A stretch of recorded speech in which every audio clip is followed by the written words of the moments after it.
Welcome to the Steve Stein Guitar Podcast, brought to you by GuitarZoom.com. If you want to improve your guitar playing, keep listening. If you want to improve even faster, go to GuitarZoom.com, where you'll find all of Steve's premium courses, masterclasses, and memberships that'll help you quickly and easily improve your playing. Now here's your host, Steve Stein. So let's go ahead and get going. I don't want to waste your time here. So the basics of blues soloing.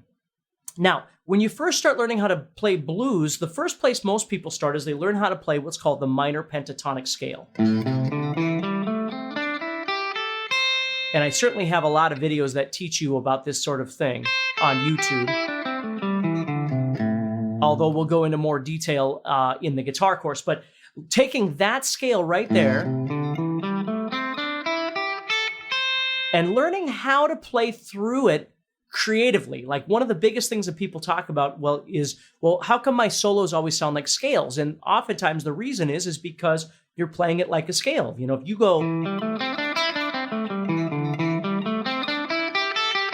it's going to sound a lot like a scale. But if you learn how to start and stop in different places, and I always think of it kind of like speaking or singing, right? Where we need phrasing.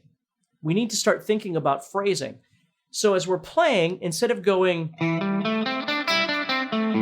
let's start thinking about breaking that into smaller pieces and doing some repetition. So if I had this going behind me,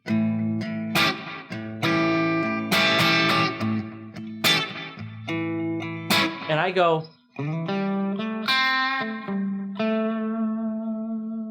now you'll notice what I'm doing is I'm playing the pentatonic, but I'm actually creating a lick or a phrase out of it by starting somewhere and then stopping. And you'll notice as I stop, I'm stopping on the note A, which is what we would consider my root of this chord. So I went up, back down, and then back to the A, and created this little phrase. Now, because I played in the center, what I might do for the next one is maybe head up a little bit higher up and change the phrasing. So instead of doing ba-da-da-da-da-da, I don't want that. I want to change it up. So I have,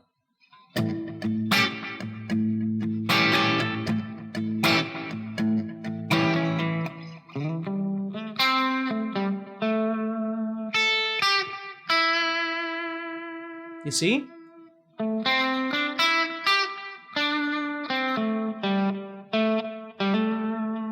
Okay, so you just start learning how to take the movements that you normally do on the guitar and you start breaking it into bigger and smaller chunks.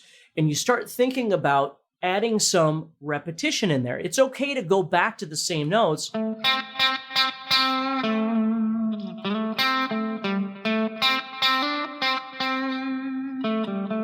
Right?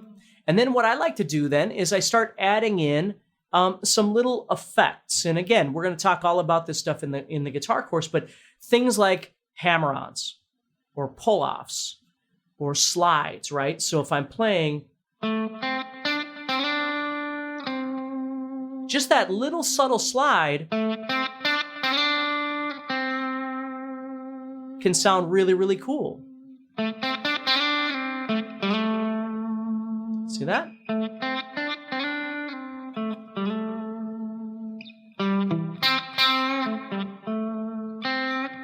See that? Using pull-offs or hammer-ons. Now, of course, all of these various techniques take some time to develop, and we only have so much time together right now.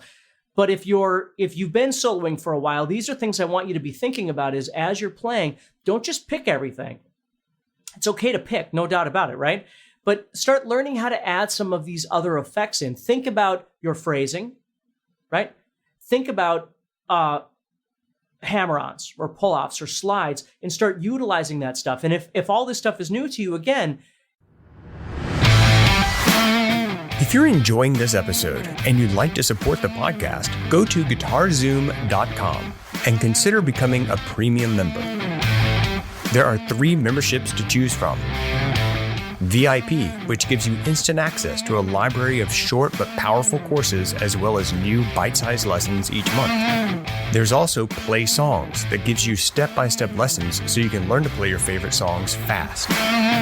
And finally, there's Masterclass, university-level training on everything from soloing to music theory, from blues to home recording.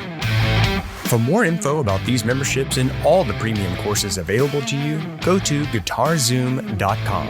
Now back to the podcast.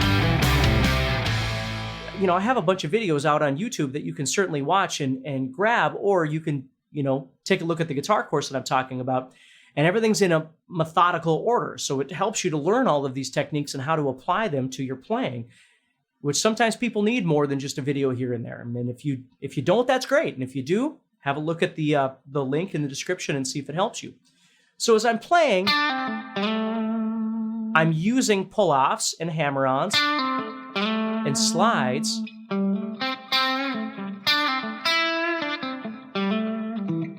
to make some interesting stuff with it. And then I start adding in 2 of my favorite things, which is bending and vibrato.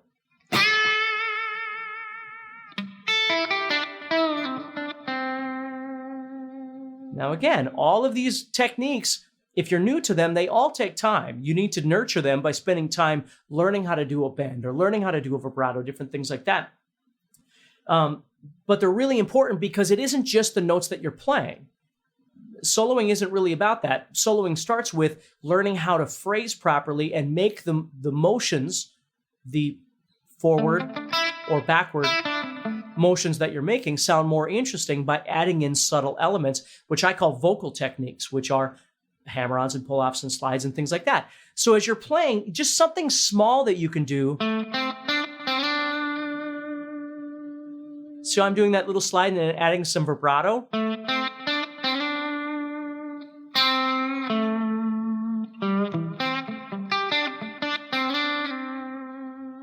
See, jump over some notes to try and make, again, if I'm playing in the gut of the guitar, I might move up. See, now again, I'm not asking you to replicate everything I'm doing.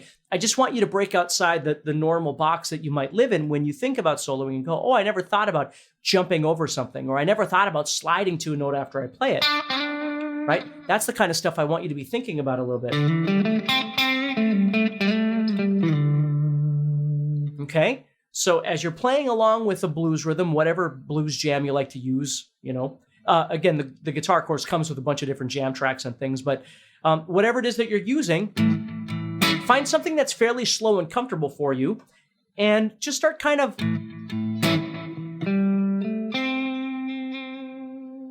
And then go, oh, I should add a pull-off.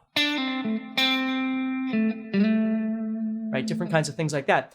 What I would have my students, when I used to teach private lessons, what I would have my students do all the time is if we were going to jam together, the first thing I'd have them do is take out a piece of paper and write down ideas in their head. Hammer on, pull off, slide, bend, vibrato, play low, play high, play, fast, slow, high, low, different kinds of things like that. So as we're jamming together, they'd look at the piece of paper and go, oh, a bend, okay.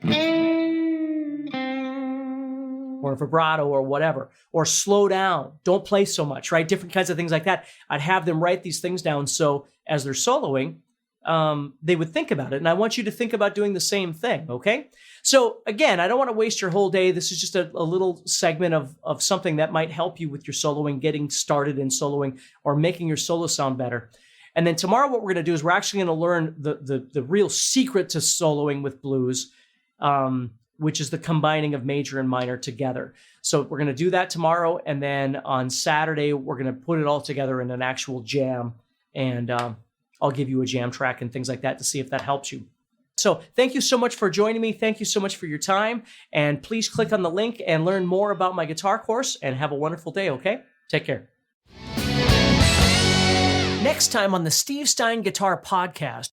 So for me, the problem is when I would go to solo over like bluesier stuff like AC/DC or whatever, I would either have to choose minor pentatonic or major pentatonic. And so oftentimes, like I remember somebody telling me once that a great place to go major pentatonic in a 12-bar blues that we've been talking about is over the 4 chord. So I'd be like, oh, okay, well, that must be what everybody does, is everybody plays minor pentatonic over the 1, and then when it goes to the 4 chord, that's when they'd go to the major pentatonic. And then when it goes back to the 1 chord, they go back to minor. Now, to be fair, it works. It sounds great. There is no hard and fast rule to that, though. I mean, you could go major pentatonic anytime you want. Hey, Steve Stein here from GuitarZoom.com, and thank you so much for listening to this podcast. If you enjoyed this episode, can I ask you a favor? Please subscribe, leave a review, and share it with a friend. Your feedback means more to me than you'll ever know. And be sure to check out my YouTube channels where you'll find over 1,000 videos to help you with your guitar playing. Thanks again for listening. Stay positive, keep playing, and keep having fun. If you'd like some help with your guitar playing but you're not sure how to get started, go to GuitarZoom.com and look for the Help Me Choose survey. By answering a few simple questions, you'll get Steve's personal recommendation of the perfect course for you. All this and more is available for you at GuitarZoom.com.